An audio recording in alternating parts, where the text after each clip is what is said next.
AP రాజకీయాల్లో కూటమి versus జగన్ల సమరానికి సమయం ఆసన్నమవుతుంది.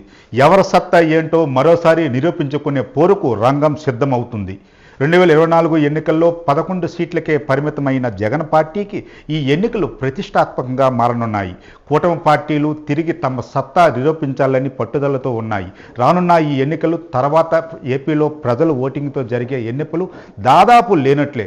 కాగా ఈ ఎన్నికలు 2029 సార్వత్రిక ఎన్నికలకు ముందు సెమీఫైనల్స్గా భావిస్తున్నారు. దీంతో ఎవరి బలము ఏంటి ఈ ఎన్నికల్లో తేలిపోనుంది.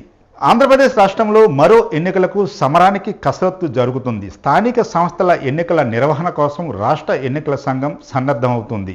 ఇప్పటికే ఎన్నికల నిర్వహణపై పురపాలక పంచాయతీ రాజ్ శాఖలకు వేర్వేరుగా లేఖలు రాసింది. వచ్చే ఏడాది మార్చి 17కి మున్సిపల్ స్థానిక సంస్థల పదవీకాలం ముగియనుంది.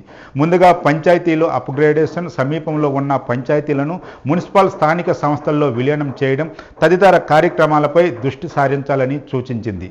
123 పట్టణ స్థానిక సంస్థలకు గాను గత 2021 మున్సిపల్ ఎన్నికల్లో 12 మున్సిపల్ కార్పొరేషన్లు, 75 మున్సిపాలిటీలు, నగర పంచాయతీలకు ఎన్నికలు జరిగాయి.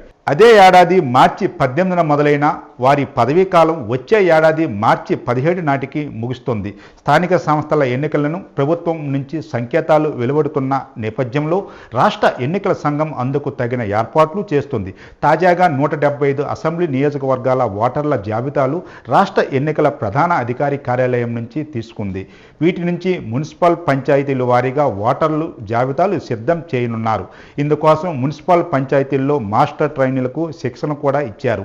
ప్రభుత్వం రిజర్వేషన్లు ఖరారు చేయడమే తడువుగా ఎన్నికల నోటిఫికేషన్ ఇవ్వాలన్న యోచనలో ఎన్నికల సంఘం ఉంది. ఫిబ్రవరి నెలాఖరుకు రిజర్వేషన్ల ప్రక్రియను ప్రభుత్వం పూర్తి చేస్తే మార్చిలో ఎన్నికల సంఘం నోటిఫికేషన్ ఇవ్వనుంది. తాజా అంచనాల మేరకు ఏప్రిల్లో మొదటి వారంలో ఎన్నికల నిర్వహణకు షెడ్యూల్ విడుదలయ్యే అవకాశాలు ఉన్నాయి. స్థానిక ఎన్నికలు తెలంగాణ, తమిళనాడు, కర్ణాటక నుంచి అదనంగా దాదాపు 1,00,000 బ్యాలెట్ బాక్సులు తెప్పించాలని యోచనతో ఎన్నికల సంఘం కూడా ఉంది. గత ఎన్నికల సమయంలోనూ ఇతర రాష్ట్రాల నుంచి వీటిని తెప్పించారు.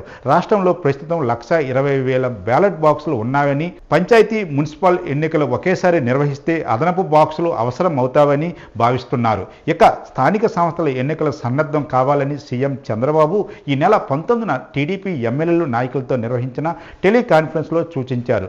3-4 నెలల్లో ఎన్నికలు వస్తున్నాయని, ఇప్పటి నుంచే ప్రజల్లో ఉండాలని ఆయన చెప్పడం ద్వారా ప్రభుత్వం స్థానిక సమరానికి సిద్ధమవుతుందనే విషయం స్పష్టం అవుతుంది. అదేవిధంగా ప్రభుత్వం పైన వ్యతిరేకత పెరిగింది అని పదే పదే చెబుతున్న జగన్కు ఈ ఎన్నికల్లో బలం నిరూపించుకోవడం కీలకంగా మారుతుంది. అదే సమయంలో కూటమి సైతం తమ పట్టు మరోసారి స్పష్టం చేసుకునే వ్యూహాలను ఇప్పటికే అమలు చేస్తుంది. దీంతో రాష్ట్రంలో స్థానిక ఎన్నికలకు రాజకీయంగా కసరత్తు మొదలు కానుందనే సంకేతాలు వస్తున్నవి.